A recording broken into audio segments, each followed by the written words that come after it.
男と生まれたからには誰でも一生のうち一度は夢見る地上最強の男。グラップラーとは地上最強の男を目指す格闘士のことである。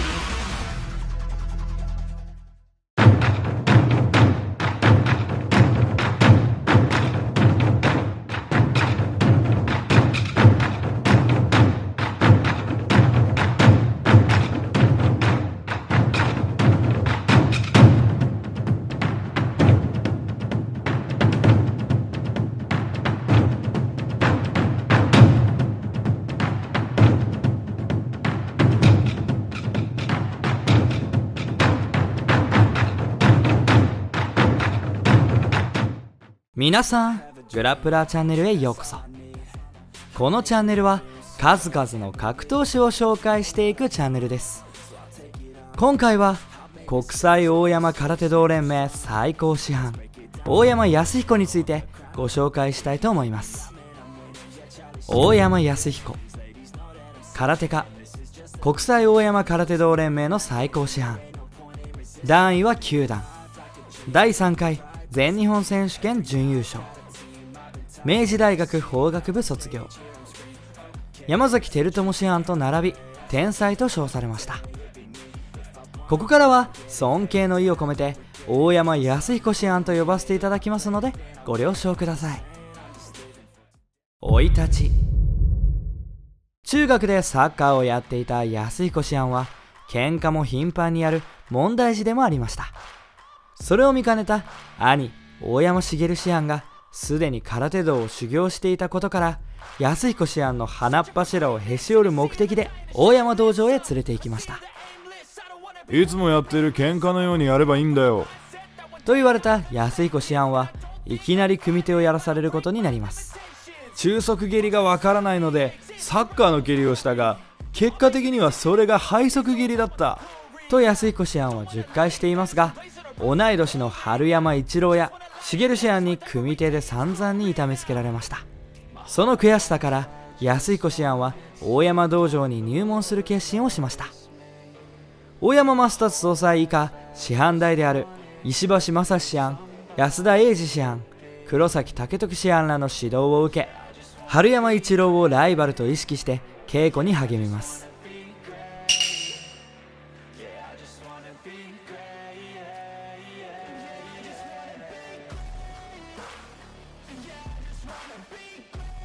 2年目には茂師範と、3年目には春山と互角に組手をするようになり、特に茂師範との組手はまるで親の敵討ちのように激しくやり合うようになり、見かねた大山総裁が兄弟の組手を禁止にしました。1963年春に大山道場は野口治からムエタイとの対抗戦を持ちかけられることとなります。大山正達総裁は黒崎師範を監督、メンバーに当時極真四天王と言われた岡田博文師範、大山康彦師範、中村忠師範、藤平明夫師範を選出しました。黒崎師範ら5名は8月から木戸川で1ヶ月間合宿を行い、10月の大遠征に備えました。しかし12月に延期され、さらに翌1964年1月に再延期されました。弁護士を目指していた康彦師範は司法試験との兼ね合いからこの遠征を辞退します。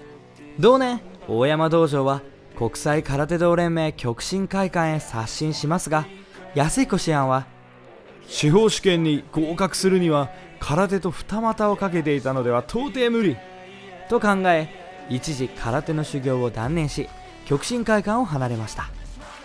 その後受験勉強の傍らたまに会館に訪れたり、1969年から開催されたオープントーナメント全日本空手道選手権大会の手伝いをする程度の関わりでした。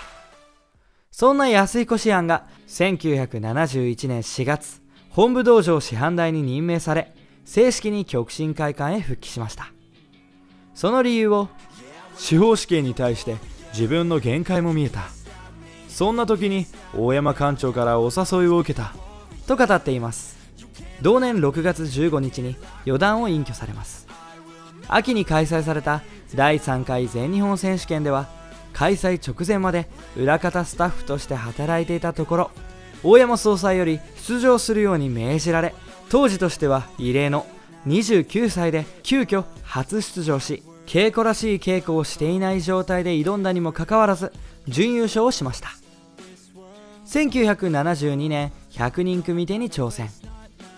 同年インストラクターとして渡米し、アラバマ州バーミングハムで指導を始めます。その後アメリカ各地、ヨーロッパでも極真空手の普及に勤しみました。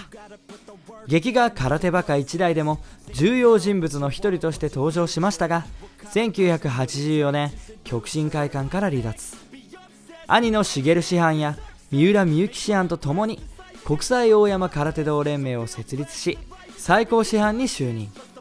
大山康彦師範の実際の映像をまとめましたので、こちらをご覧ください。今彼は大きな夢と希望を胸に太平洋を渡ってアメリカの大地を踏んだ。イリノイ州シカゴにある北米支部道場の指導員として大山館長の期待のもとにアメリカ入りをした。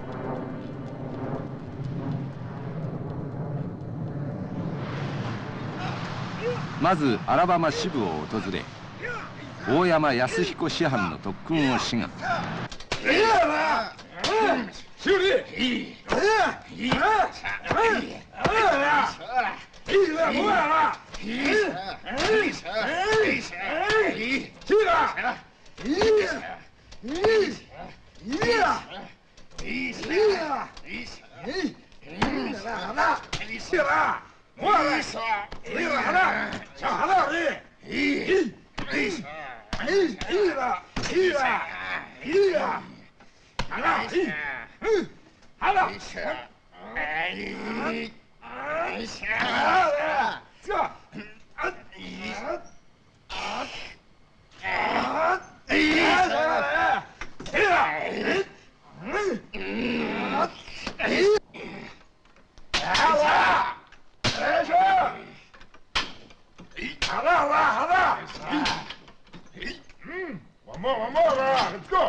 アメリカの空手家たちの実力を知る上でも、自ら組手を行うことが最大の早道である。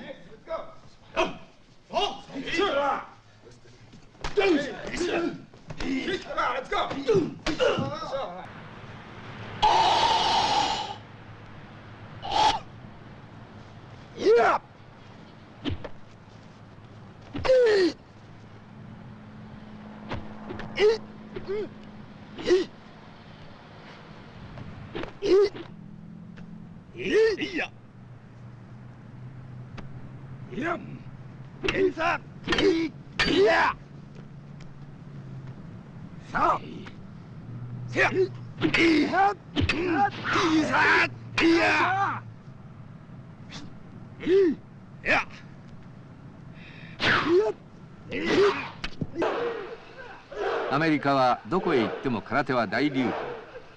ここアラバマ州バーミンガムでも白い道着を着た青い目の空手家たちでいっぱいだ。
The center judge has one vote himself, and each corner judge has one vote.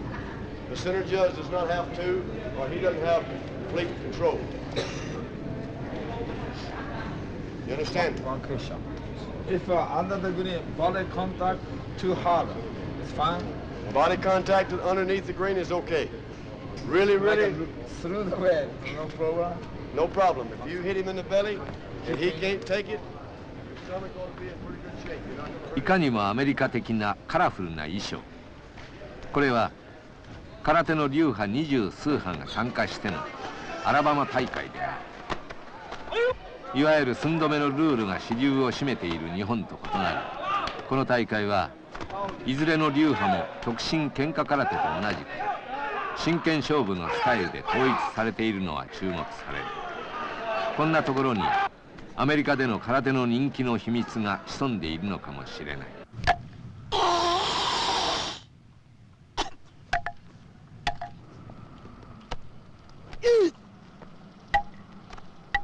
このトンファのほか、サイ・ヌンチャクなどの武具は空手家が武器を持った相手と戦う時にのみ例外的に使用が許されているものだ。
人物。極真空手のさまざまな理論の系譜を遡る上で欠かせない人物と評されています。二段蹴りをはじめいろいろな技に積極的に挑みました。試合中に相手の死角をついてできるだけ低い体勢から蹴りを低く繰り出し、畳スレスレになるぐらいに側頭を出し膝を蹴りに行くというような戦法も試みたようです。この研究熱心さと安彦師範の人間性に心酔するものも数多いと言われています。組手スタイル。技の習得が早くフットワークを生かした素早い動きで相手を翻弄し技のキレで倒すスタイルでした。安彦師範の上段への中足蹴りは黒崎武時師範から禁じ手と言い渡されていたほどの強力な技でした。大山増達総裁。山崎輝友と並ぶ天才安彦の絶好調の頃の蹴りは文字通り風車だったよ。とにかく速かった。安彦はサッカーの経験もあるからそれが生かされたのではないか。ヌンチャクやトンファーなども容易に習得してしまううまさを持っていた。史上最激の100人組手。1972年9月、安彦師範は100人組手に挑みました。対戦者は添野義次師範、三浦美幸師範、佐藤勝明師範など強豪ばかり。大山増達総裁は対戦者に、手抜きは絶対に許さない。徹底的にやりなさい。もし安彦四段を一本で倒したら昇段を認める。心してかかりなさい。と通達しました。後の100人組手では、握り棒を相手が落とす、相手を崩し決めた時点で終了などで技ありを認められましたが、大山総裁の意向により完璧な1本で倒さない限りきっちり2分で行われました。この撮影に参加していたカメラマンは、みんなガチンコじゃないか。こんなので持つわけがない。大山館長は何を考えてるのかと思い、大山館長を見たら苦渋の表情をしていたと述回しています。結果は61人目で中止となり、完遂はできませんでした。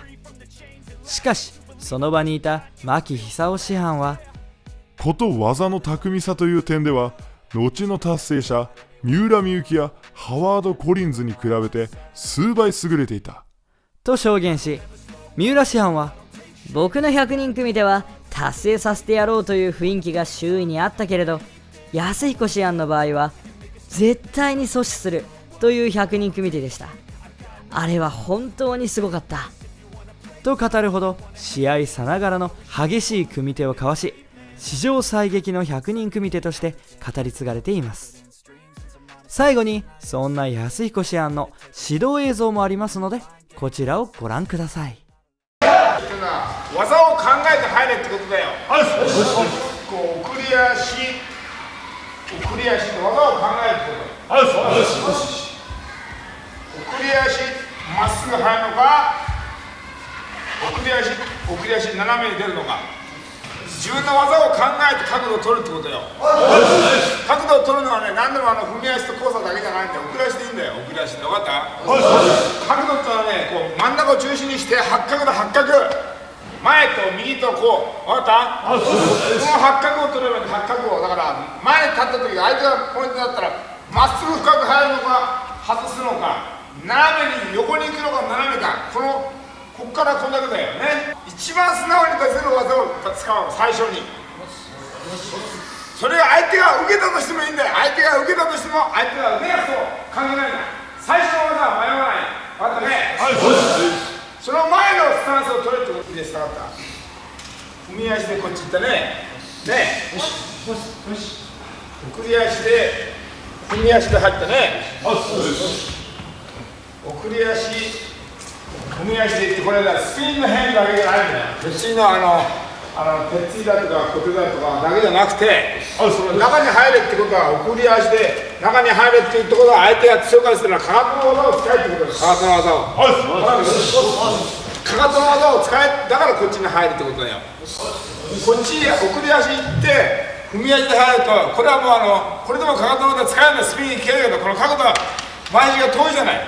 この場合はもうこっちからだけでしょ。わかる？一発で倒せない。やっぱりかかとの技が一番いいんだから。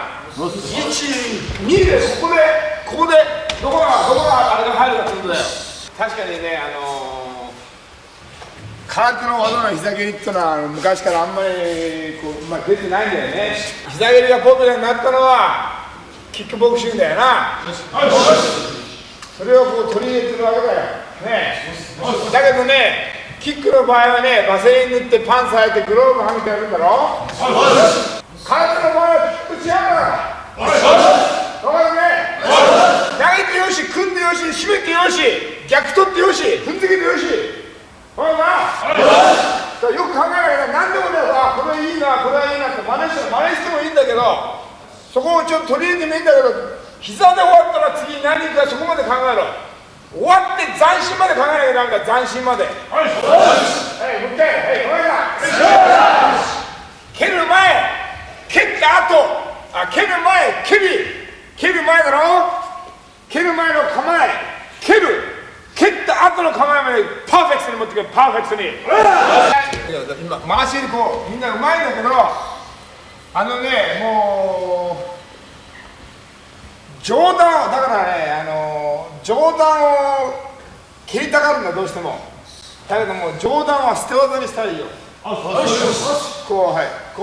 上段はもう捨てないよ。けどよ、はい、もう上段は捨て技にして、ね、もう上段は捨て技にして、しょ。うちのスタイルは上段のとこから中段下段に行くんだよ。わかるね。もうこういいファイトで、ここからだったらここに膝上げたら遅いんだよ。わかるね。ここからだったらこのままいって、あと上体を崩して顔を蹴るけどね、基本は上段の蹴り、この位置からこの位置からこの位置からこう落とすよ。あとな、この位置から上段の蹴りから、上段から中段、上段からこう目線で目線で気合いでって、上段をステージにする。まず相手の前足を潰すこと、相手のあばらを潰すこと、そしたら体の手が落ちるんだから。わかる？全部きれいにように入れないで、相手のもう手を狙ってもいいんだから、そのままとにかく蹴ったら相手にダメージを与えると。いかがでしたか？大山康彦、伝説の空手家です。弁護士を目指していた頭脳派で、大山総裁に天才と言わしめていることからも、本当に天才だと思います。動きのキレがかっこよすぎます。ちなみに大山康彦最高師範は YouTube チャンネルもされていますので、気になった方はぜひそちらも見てみてください。僕もよく見ていますが、とても面白くて引きつけられます。それではこの動画を面白いと思ってくれた方はぜひチャンネル登録よろしくお願いします。こんなグラップラーを紹介してほしいなどリクエストコメント等もよろしくお願いします。僕がデザインしているオリジナルグッズも販売していますので、そちらのチェックもよろしくお願いします。それではまた次の動画でお会いしましょう。